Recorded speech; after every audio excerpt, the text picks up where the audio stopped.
ഇന്ന് ശനിയാഴ്ച ആയതുകൊണ്ട് പ്രത്യേകിച്ച് പണിയൊന്നും ഉണ്ടായിരുന്നില്ല. അതുകൊണ്ട് തന്നെ പണ്ടത്തെ ഓരോരോ കാര്യങ്ങളൊക്കെ ആലോചിച്ചുകൊണ്ടിരിക്കുമായിരുന്നു. എന്താല്ലേ കാലം പോയൊരു പോക്കേ. ഇതൊക്കെ നടക്കുന്നത് ഞാനും റിച്ചുമൊക്കെ ഒരു സ്കൂൾ കോളേജ് കാലഘട്ടത്തിലാണ് കേട്ടോ.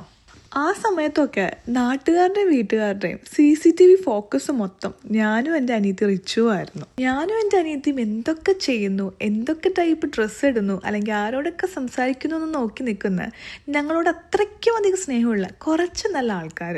ഇനിയിപ്പോൾ നമ്മൾ ഏതെങ്കിലും ഒരു ആണിനോട് സംസാരിക്കുന്നത് കണ്ടാൽ അത് വള്ളി പുള്ളി വിടാതെ വന്ന് വീട്ടിൽ റിപ്പോർട്ട് എത്തിക്കും. എന്താണ് രാജ, മോളൊരു ചെറുക്കനായിട്ട് ഇന്ന് സൊള്ളുന്നത് കണ്ടല്ലോ. അങ്ങനെ ഉള്ളതിനും ഇല്ലാത്തതിനുമൊക്കെ കുറെ കേട്ടിട്ടുണ്ട്, കരഞ്ഞിട്ടുണ്ട് കേട്ടോ.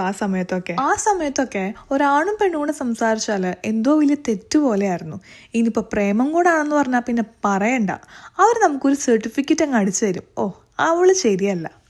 ഇപ്പോൾ ഞാൻ ആലോചിക്കുമായിരുന്നു, മനുഷ്യരും അവരുടെ ചിന്താഗതിയൊക്കെ എന്തോരം ഫോർവേഡായെന്ന്. അന്നീ പറഞ്ഞവരുടെയൊക്കെ വീട്ടിൽ ഇങ്ങനത്തെ സംഭവങ്ങളൊക്കെ ഇപ്പോൾ നടക്കുമ്പോൾ പറയുന്നത് എന്താണെന്നറിയോ? ഉഫ്, ഇപ്പോഴത്തെ പിള്ളേർ ഓരോ തമാശകളെ. ഇത്രയേ ഉള്ളൂ മനുഷ്യർ.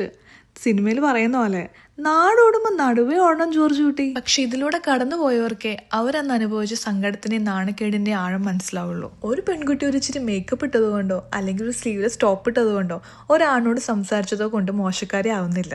മാറേണ്ടത് നമ്മുടെ കാഴ്ചപ്പാടും ജഡ്ജ്മെന്റൽ തിങ്കിങ്ങുമാണ്. അന്നത്തെ ചിന്താഗതി വെച്ച് ഇപ്പോഴത്തെ ജെൻസി പിള്ളേരെയൊക്കെ ജഡ്ജ് ചെയ്യാൻ പോയാലുണ്ടല്ലോ, അവരിതുപോലെ കേട്ടൊന്നിരിക്കില്ല. അന്ന് എനിക്ക് കുറെ സമയം എടുത്തുട്ടോ ഈ പറഞ്ഞതും കേട്ടതും ഒക്കെ ഒന്ന് മനസ്സിൽ നിന്ന് എടുത്ത് കളയാനായിട്ടും ഒന്ന് ഹീലാവാൻ വേണ്ടിയിട്ടും. പക്ഷെ ഇന്ന് ഞാൻ ആ പറഞ്ഞവരുടെ ഓരോരുത്തരുടെയും ലൈഫ് എടുത്ത് നോക്കുമ്പോൾ മനസ്സിലാക്കിയ ഒരു കാര്യം എന്താണെന്നറിയോ?